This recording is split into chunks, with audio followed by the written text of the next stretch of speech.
Hello friends, welcome to our YouTube channel Boost Your Understanding BYU।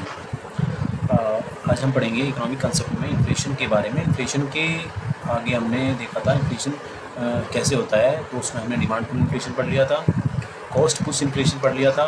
अब हम पढ़ेंगे इसमें थर्ड हमारा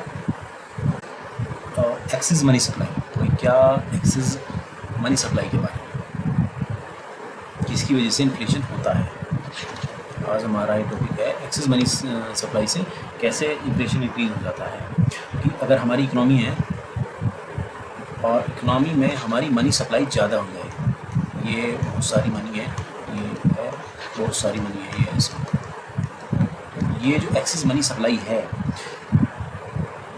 ये जो सप्लाई अगर ज़्यादा हो जाए इसकी, सप्लाई ज़्यादा होने की वजह से परचेजिंग पावर कम उस तरीके से हो जाती है कि हमारी ये जो कैपेसिटी है ना, लोगों की जो तरीके से कैपेसिटी है खरीदने की, बाई करने की जो कैपेसिटी है वो घट जाती है। क्यों? क्योंकि रुपीज़ है और उसकी कोई भी उसकी सप्लाई ज़्यादा हो गई है, तो रुपए की वैल्यू डिक्रीज़ हो गई एक तरीके से। जब रुपए की वैल्यू डिक्रीज़ हो गई है, मनी सप्लाई ज़्यादा है, रुपए की वैल्यू डिक्रीज़ हो गई है, और डिक्रीज़ होने की वजह से क्या हुआ है कि इन्फ्लेशन बढ़ जाता है। इसको कंट्रोल करने के लिए RBI कुछ स्टेप्स उठाता है, उसको हम आगे देखेंगे। फोर्थ क्या होता है, इसमें एक सप्लाई शॉक। अगर सप्लाई शॉक हो जाए, सप्लाई शॉक कैसे होता है? सप्लाई शॉक ऐसे होता है कि मान लिया कोई फ्लड्स आ गए या फिर ड्रॉट आ गया है, सूखा पड़ गया है, या फिर कोई भी एपिडेमिक हो गया है, या फिर कोई भी सप्लाई चेन डिस्ट्रप्शन हो गया है। Supply chain disruption, supply chain में लॉजिस्टिक्स में कोई प्रॉब्लम आ गई है, हमारा गुड्स है और ये गुड्स हैं हमारे, ये ट्रक में जा रहे हैं, ठीक है, ये ट्रक है, ये ट्रक में यहाँ से मान लिया दिल्ली से ये मुंबई जाते हैं।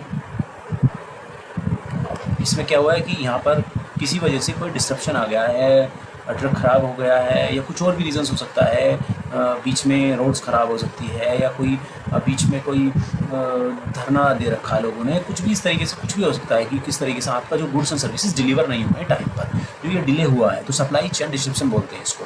तो सप्लाई चेन में जो डिस्ट्रप्शन हुआ है, इसकी वजह से भी इन्फ्लेशन होता है। क्यों ऐसा क्यों होगा?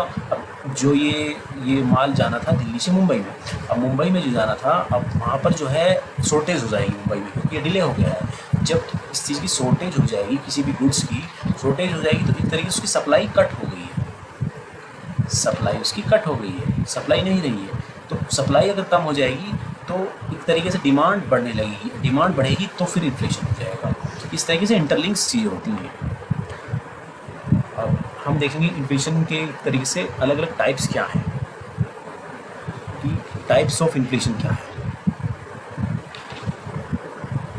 टाइप्स ऑफ इन्फ्लेशन क्या हैं आप देखेंगे इसमें। एक तरीके से एक होता है रनिंग इन्फ्लेशन।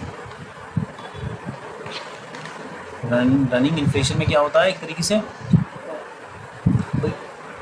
इन्फ्लेशन तेज़ी से बढ़ता है इसमें, ठीक है ना।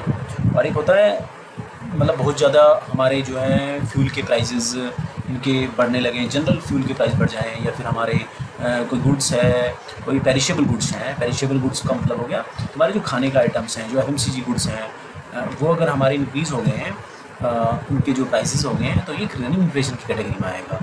फिर हम दूसरा इसमें देखते हैं वॉकिंग इन्फ्लेशन। वॉकिंग इन्फ्लेशन कैसा होता है? जो एक तरह मीडियम स्टेज पे नॉर्मल हमारे प्राइसेस इंक्रीज़ हुए हैं अगर, तो उसको बोलते हैं वॉकिंग इन्फ्लेशन। फिर इसमें थर्ड कैटेगरी आ जाती है कि एक तरीके से क्रीपिंग इन्फ्लेशन। क्रीपिंग इन्फ्लेशन में क्या होता है, एक तरीके से नॉर्मल, एक तरीके से इन्फ्लेशन ज़्यादा नहीं होता, नॉर्मल इन्फ्लेशन जैसे इंक्रीज़ होता है 2%, 3%, इस तरीके से जो इंक्रीज़ हो रहा है, तो वो होता है क्रीपिंग इन्फ्लेशन। फोर्थ देखते हैं हम, अब इसमें देखते हैं हम हाइपर इन्फ्लेशन।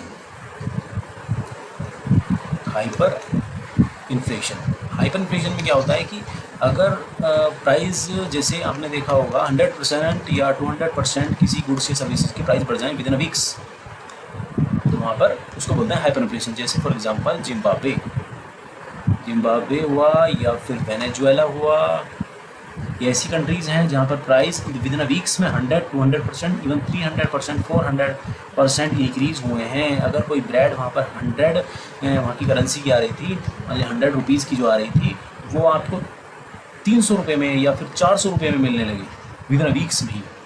तो इसको बोलते हैं हाइपर इन्फ्लेशन। ठीक है, ये चीज़ थी। Thank you.